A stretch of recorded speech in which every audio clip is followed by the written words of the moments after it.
Assalamualaikum warahmatullahi wabarakatuh.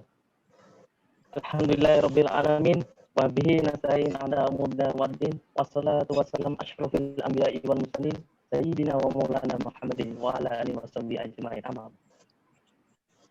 Kami dari kelompok 2 yang beranggotakan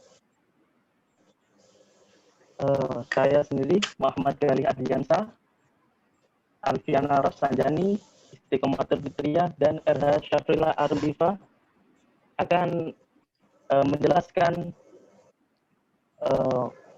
mengenai silabus pembelajaran. Oke, langsung saja. Yang pertama akan dijelaskan oleh Saudari Istiqomatul Fitriyah. Baik, yang pertama yaitu pengertian silabus pembelajaran. Silabus merupakan pengembangan kurikulum yang menjabarkan standar kompetensi dan kompetensi dasar yang ingin dicapai, pokok-pokok dan uraian materi yang perlu dipelajari peserta didik. Silabus sebagai pengembangan kurikulum dan pembelajaran dalam implementasinya oleh pendidik dijabarkan dalam rencana dan pelaksanaan pembelajaran sampai pada nilai hasil belajar. Pendidik mengkaji dan menggambarkan silabus secara berkelanjutan dengan memperhatikan dan mempertimbangkan hasil evaluasi pembelajaran melalui refleksi maupun melalui penelitian, tindakan kelas, dan evaluasi hasil belajar melalui tes dengan prosedur yang benar dan standar. Pada intinya, silabus adalah rencana pembelajaran untuk 1 semester, di mana di dalamnya terdapat standar kompetensi, kompetensi dasar, tujuan pembelajaran, kegiatan pembelajaran, media dan sumber, serta alat evaluasi yang digunakan. Next.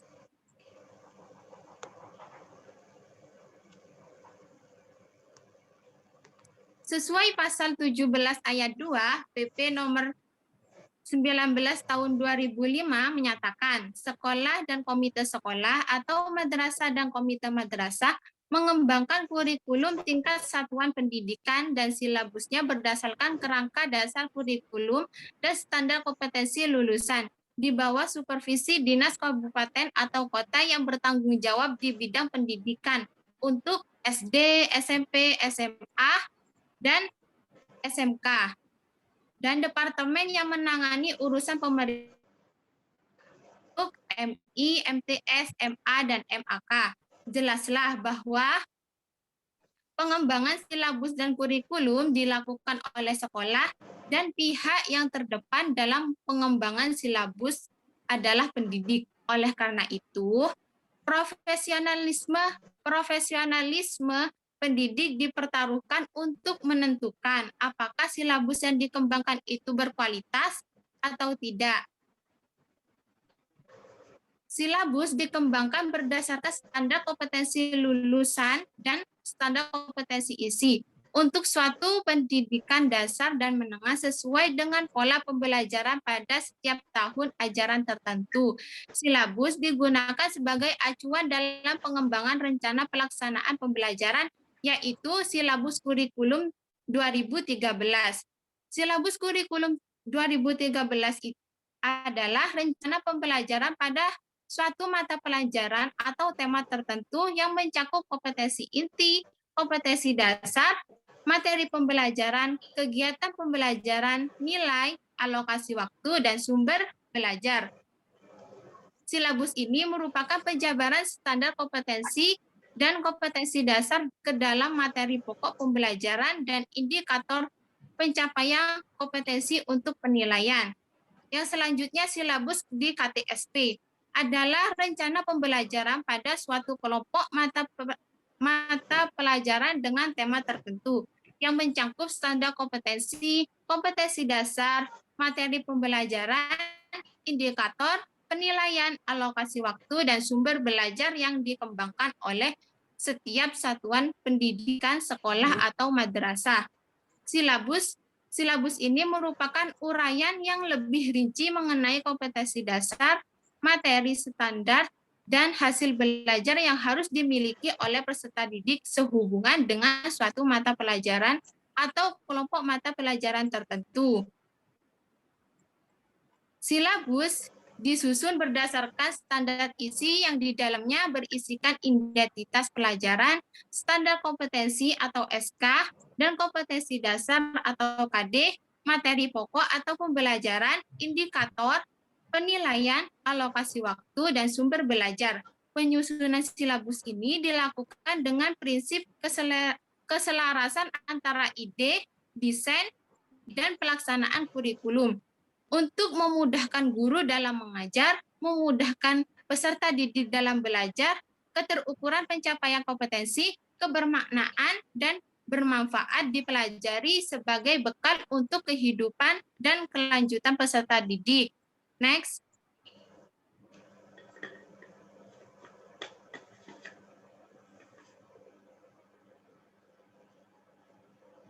Silabus bermanfaat sebagai pedoman dalam mengembangkan pembelajaran seperti pembuatan rencana pembelajaran, pengelolaan kegiatan pembelajaran, dan pengembangan sistem penilaian. Silabus merupakan sumber pokok dalam penyusunan rencana pembelajaran. Dan selanjutnya akan dilanjutkan oleh teman saya, Gali. Saya akan menjelaskan mengenai prinsip pengembangan silabus. Dalam menyusun sebuah silabus pembelajaran, diharuskan mengetahui terlebih dahulu prinsip-prinsip dasar sebelum proses pengembangannya. Prinsip-prinsip dalam silabus merupakan kaidah-kaidah yang menjiwai pelaksanaan kurikulum tingkat satuan pendidikan guna tercapainya pembelajaran yang sesuai dengan tujuan dari pendidikan di Indonesia. Beberapa prinsip dasar dalam pengembangan silabus, yaitu yang pertama adalah prinsip ilmiah. Ilmiah dalam pengembangan silabus berarti bahwa keseluruhan materi dan kegiatan yang menjadi muatan dalam silabus harus benar dan dapat dipertanggungjawabkan secara keilmuan. Hal ini dikarenakan silabus berisikan garis-garis besar isi atau materi pembelajaran yang akan dipelajari oleh peserta didik. Oleh karena itu, isi atau materi pembelajaran harus memenuhi keilmian atau kebenaran. Sebagai saran untuk menyusun silabus akan lebih baik apabila melibatkan ahli bidang keilmuan masing-masing mata pelajaran. Kemudian yang kedua adalah prinsip relevan, yaitu pengembangan silabus berarti bahwa kedalaman materi, cakupan materi, tingkatan kesukaran, dan urutan penyajian materi dalam silabus sesuai dengan kondisi perkembangan peserta didik yang memuat kondisi fisik, sosial, kemudian intelektual, dan emosional peserta didik. Dalam hal ini, aspek relevansi juga yang mendasari pemilihan materi, strategi, dan pendekatan pembelajaran, penetapan waktu, pemilihan sumber belajar, pemilihan media pembelajaran, dan cara evaluasi terhadap peserta didik. Next.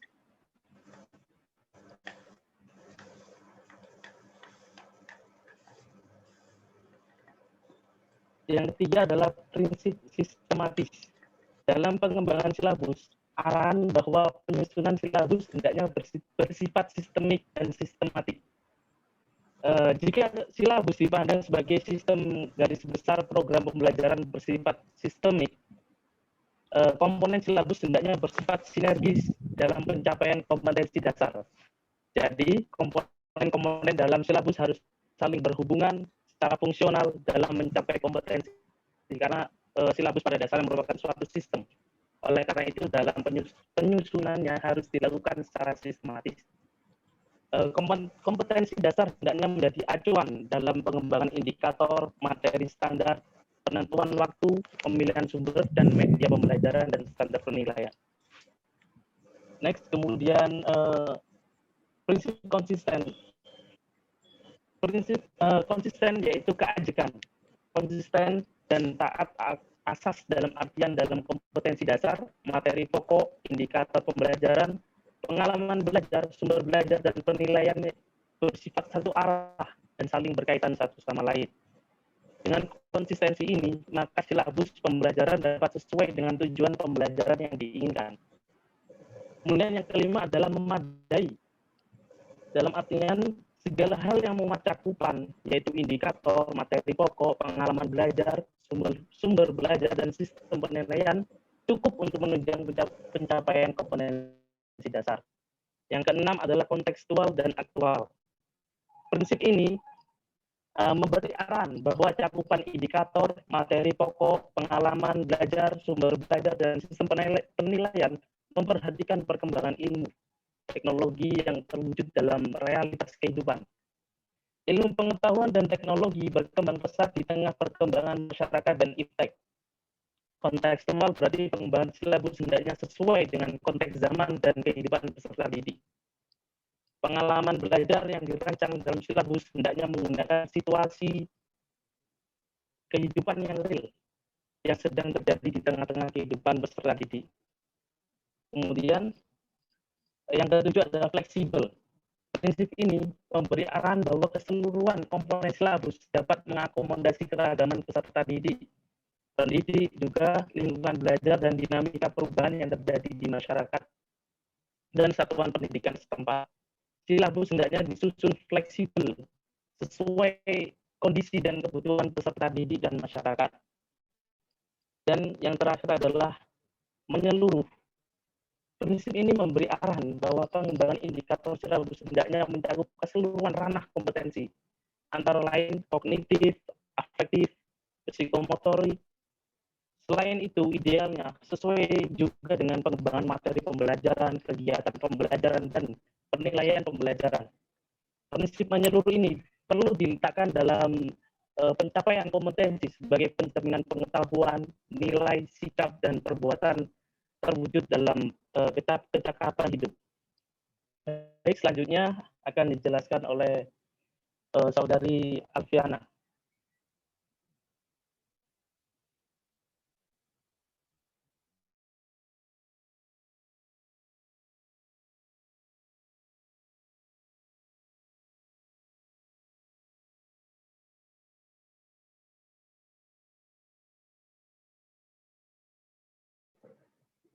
Monggo Alfi.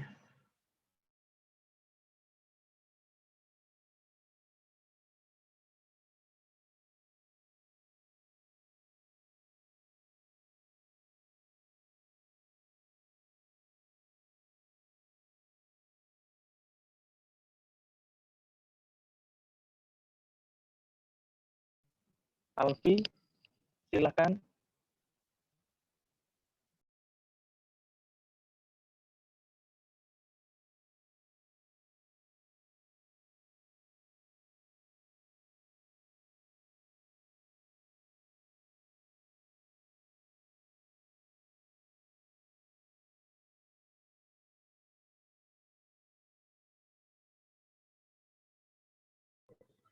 Baik, saya akan lanjutkan.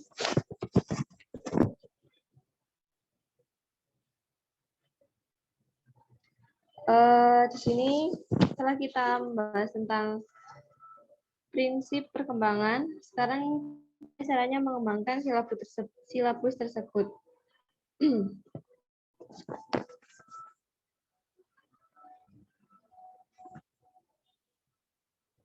Baik, tahapan yang pertama yaitu mengkaji standar kompetensi dan kompetensi dasar. Di sini standar kompetensi adalah kualifikasi kemampuan peserta didik yang menggambarkan penguasaan pengetahuan, sikap, keterampilan, dan nilai yang diharapkan dicapai pada mata pelajaran tertentu.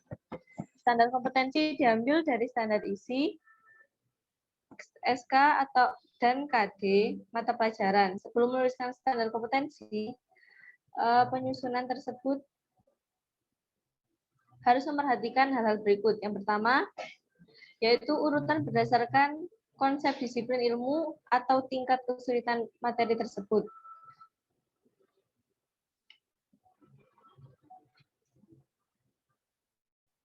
Kemudian yang kedua, memperhatikan keterkaitan antara SK dan KD dalam mata pelajaran tersebut. Yang ketiga, keterkaitan antara KD pada mata pelajaran. Yang keempat, keterkaitan antara SK dan KD antar mata pelajaran. Kemudian yang kedua, yakni mengidentifikasi materi pembelajaran. mengidentifikasi materi pembelajaran yang menunjang pencapaian KD dengan mempertimbangkan yang pertama yakni potensi peserta didik, yang kedua karakteristik peserta didik, yang ketiga relevansi dengan kebutuhan peserta didik dan tuntutan lingkungan. Kemudian memperhatikan relevansi dengan karakteristik daerah. Yang keempat, tingkat perkembangan fisik, intelektual, emosional, sosial, dan spiritual peserta didik. Dan yang kelima, kebermanfaatan bagi peserta didik. Selanjutnya, struktur keilmuan.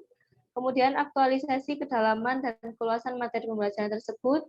Kemudian relevansi dengan kebutuhan peserta didik dan tuntutan lingkungan. Yang terakhir yaitu alokasi waktu. Kemudian yang ketiga yakni tahapan selanjutnya melakukan pemetaan kompetensi. Dalam hal ini, hal yang pertama yakni mengidentifikasi SK, KD, dan materi pembelajaran dahulu, kemudian mengelompokkan SK, KD, dan materi pembelajaran, kemudian yang ketiga menyusun SK dan KD sesuai dengan keterkaitan.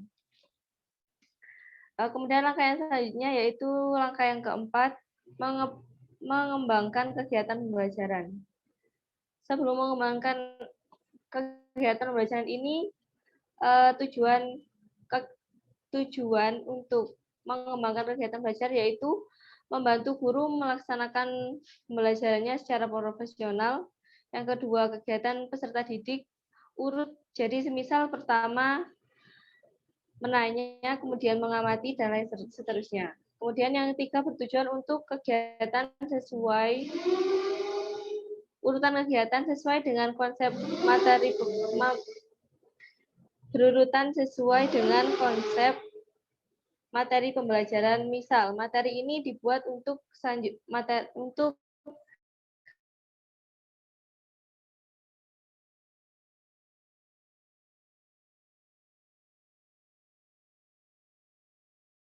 pembelajaran selanjutnya. Yang keempat, yaitu indikator pencapaian kompetensi. Dalam hal ini, indikator digunakan untuk sebagai dasar untuk menyesuaikan alat pencapaian. Kemudian yang keenam,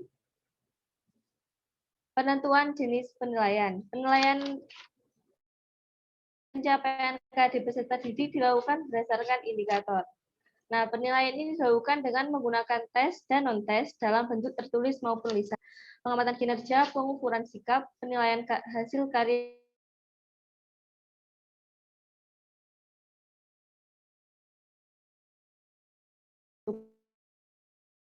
tugas, proyek, dan atau produk, penggunaan portofolio, dan penilaian peserta didik yang dilakukan secara sistematis dan berkesinambungan, sehingga menjadi informasi yang bermakna dan dalam pengambilan keputusan tersebut. Kemudian yang ketujuh yakni menentukan alokasi waktu. Dalam menentukan alokasi waktu tersebut, pada setiap KD didasarkan pada jumlah minggu efektif dan alokasi waktu mata pelajaran per minggu dengan mempertimbangkan jumlah KD, keluasan, kedalaman, tingkat kesulitan, dan tingkat kepentingan KD. Alokasi waktu yang dicantumkan dalam sila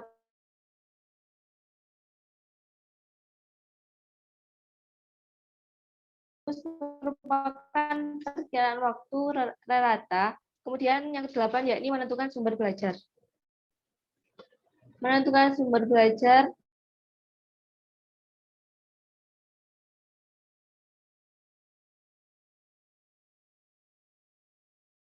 merupakan segala sesuatu yang diperlukan dalam kegiatan pembelajaran yang dapat. Kemudian yang terakhir yakni pengembangan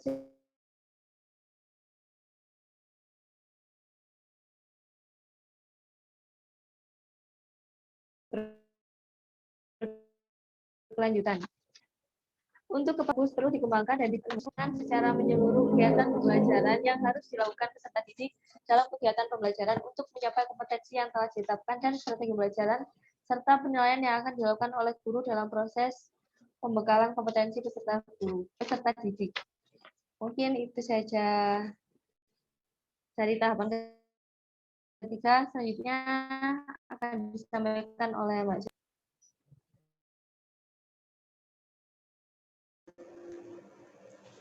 Oke, baik. Selanjutnya yaitu format silabus.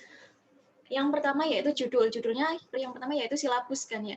Lalu yang kedua adalah identitas, di mana identitas terdiri dari mata pelajaran satuan pendidikan. Kalau di SMP itu langsung pendidikan ilmu pengetahuan sosial. Kalau di SMA itu sesuai dengan mata pelajaran seperti ekonomi, geografi, sejarah, dan lain-lain. Selanjutnya yaitu satuan pendidikan. Satuan pendidikan itu nama SMP atau nama SMA. Contohnya SMPN 1 Probolinggo itu seperti itu. Yang selanjutnya itu kelas atau semester. Selanjutnya tahun pelajaran. Terus yang ketiga yaitu kompetensi inti. Di mana kompetensi inti itu adalah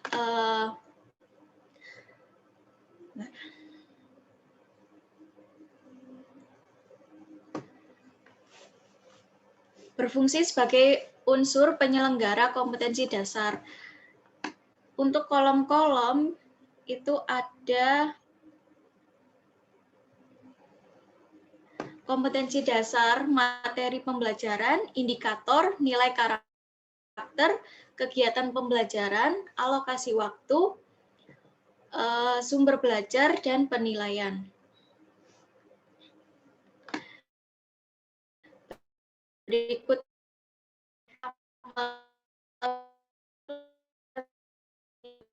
sosial atau pendidikan SMP atau MTS kelas 9 semester dan ke tahun ajaran 2019 dan 2020.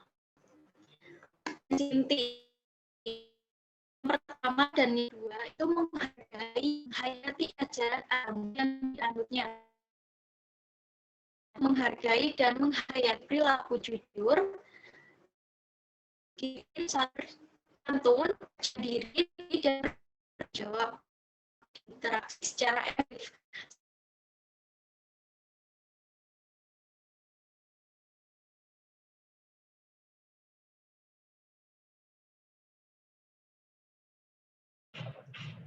Caca terputus, coba dilanjut aja mending.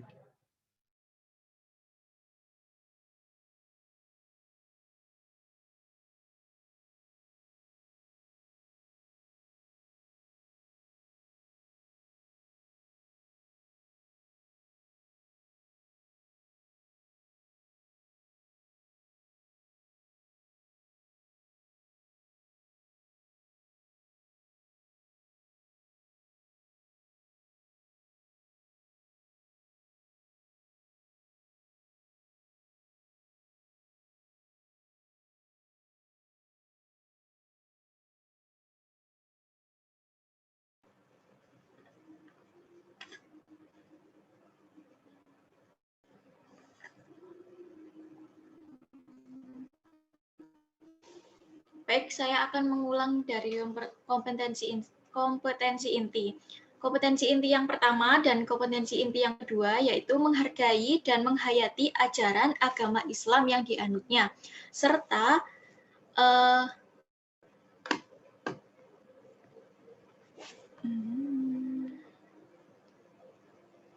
setelah memiliki perilaku jujur, disiplin, santun, percaya diri, peduli, dan bertanggung jawab dalam berinteraksi secara efektif sesuai dengan perkembangan anak di lingkungan keluarga, masyarakat, dan lingkungan alam sekitar, bangsa, negara, dan kawasan regional.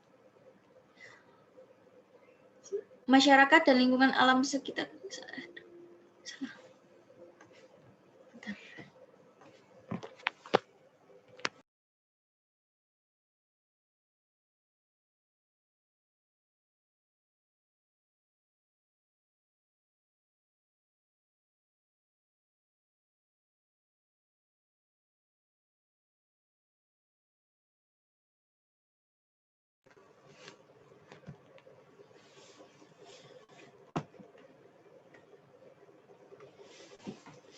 Yang kompetensi inti 3, memahami dan menerapkan pengetahuan faktual, konseptual, prosedural, metakognitif pada tingkat teknis dan spesifik sederhana, berdasarkan rasa ingin bertahunya tentang ilmu pengetahuan teknologi, seni, budaya, dan wawasan kemanusiaan, kebangsaan, dan kenegaraan terkait fenomena dan kejadian tampak mata.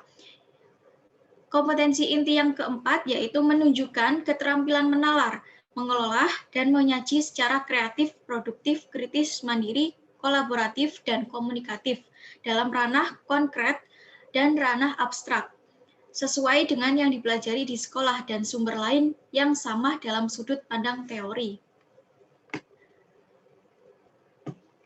Baik, saya akan berikan contoh sedikit tentang format itu. Yang pertama, kompetensi dasar.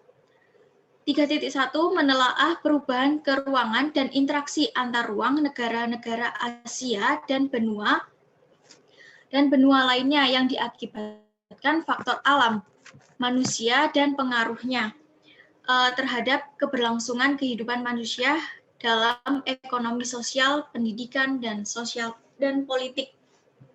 Untuk materi pembelajaran yang diberikan yaitu kondisi geografis benua Asia dan benua lainnya, yaitu letak dan luas iklim, geologi, rupa bumi, tata air, tanah, flora, dan fauna.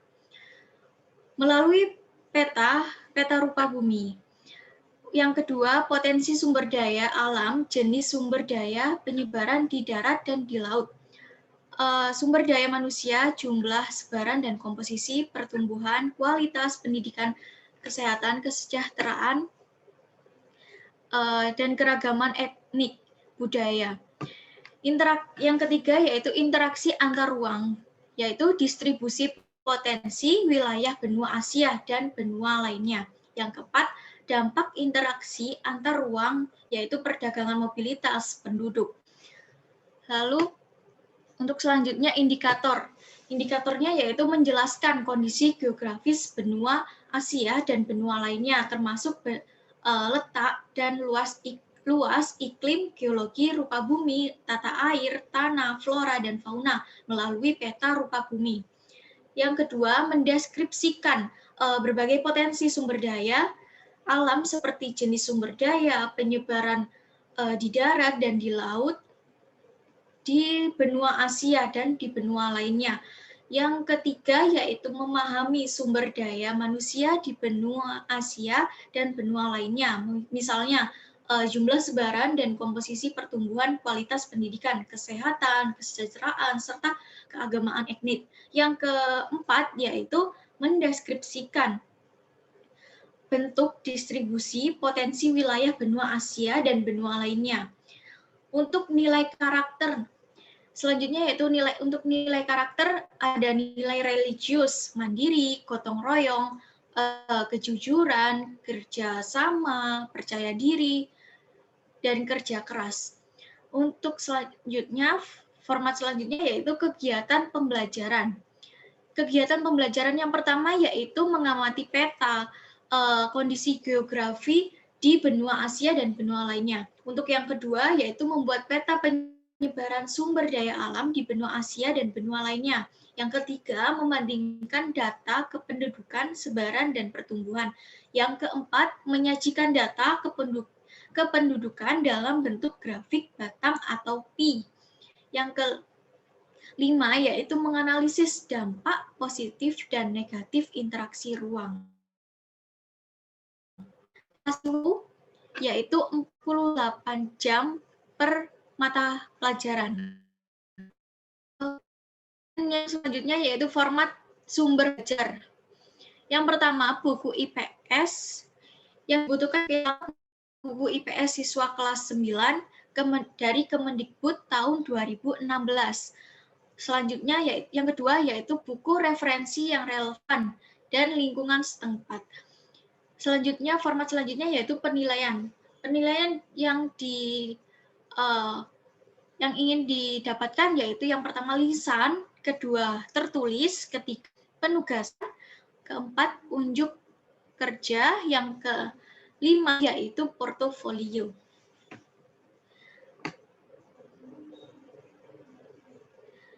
Next, untuk komponen silabus.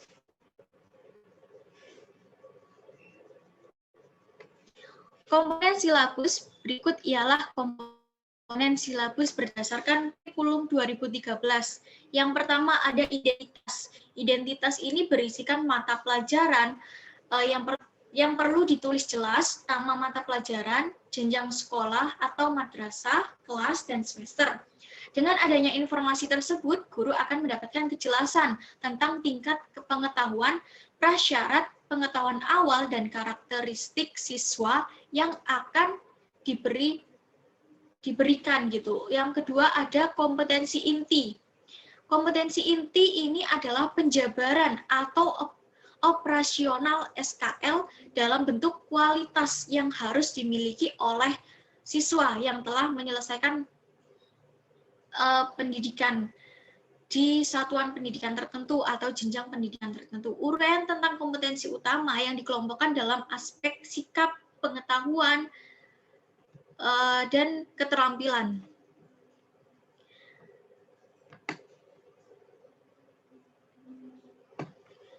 Yang harus dipelajari siswa untuk tingkat sekolah kelas mata pelajaran. Kompetensi inti ini menggambarkan kualitas yang seimbang antara pencapaian hard skill dan soft skill.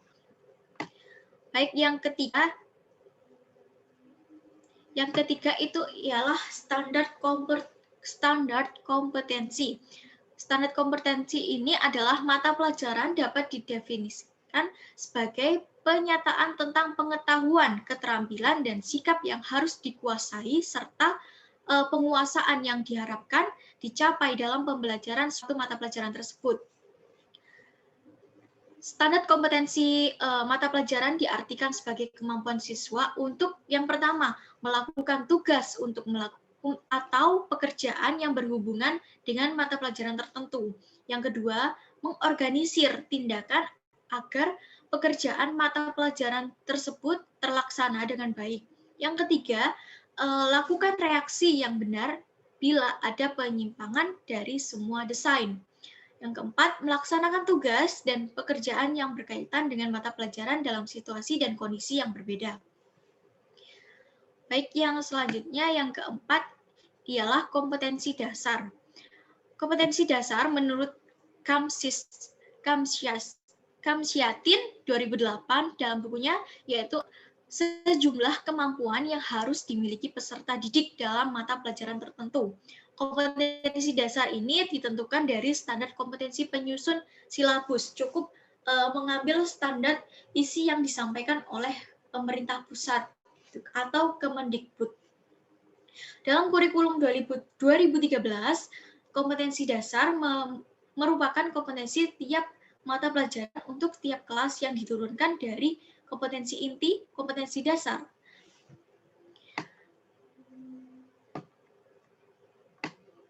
Selanjutnya yaitu materi pembelajaran.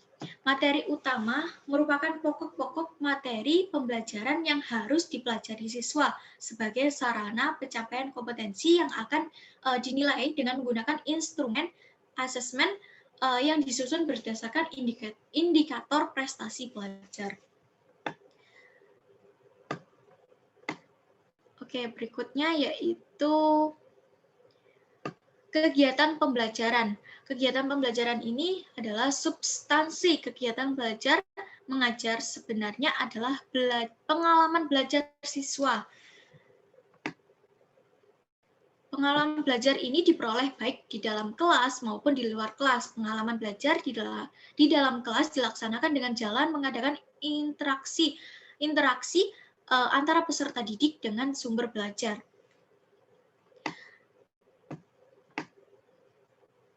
Selanjutnya yaitu penilaian. Asesmen atau penilaian merupakan rangkaian kegiatan yang bertujuan untuk memperoleh, menganalisis, dan menginterpretasikan data dari siswa dilakukan secara sistematis dan berkesinambungan sehingga menjadi informasi yang relevan dalam proses pengambilan keputusan.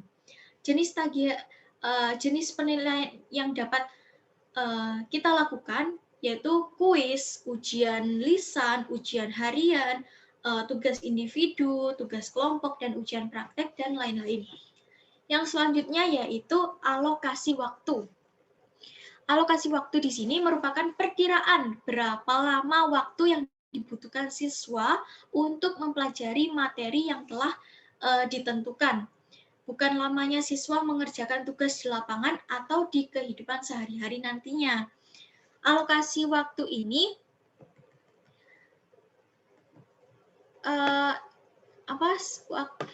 perlu dipertimbangkan gitu pada tahap pengembangan silabus dan perencanaan pembelajaran untuk memperkirakan jumlah jam tatap muka yang diperlukan.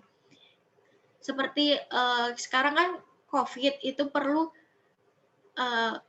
dipikirkan kembali berapa jam untuk alokasi waktu yang diperlukan untuk kita bertatap muka seperti di Gmeet, Zoom, atau yang lain. Selanjutnya yaitu sumber belajar. Sumber belajar atau materi adalah referensi atau literatur yang digunakan dalam pembelajaran.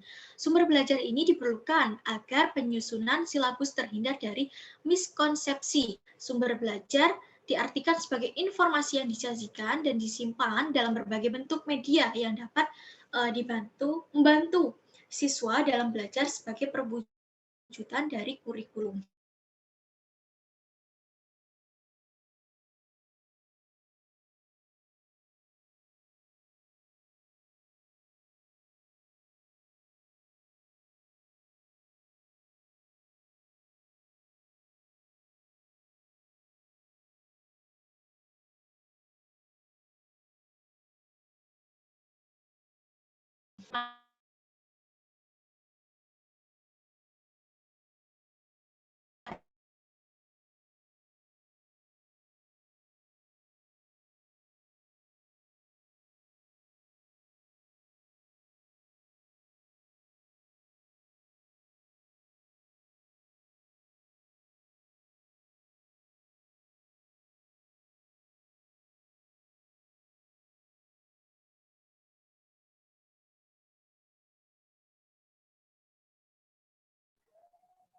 Baik, sekian presentasi dari kelompok kami. Apabila ada tutur kata yang salah, kami mohon maaf yang sebesar-besarnya. Wassalamualaikum warahmatullahi wabarakatuh.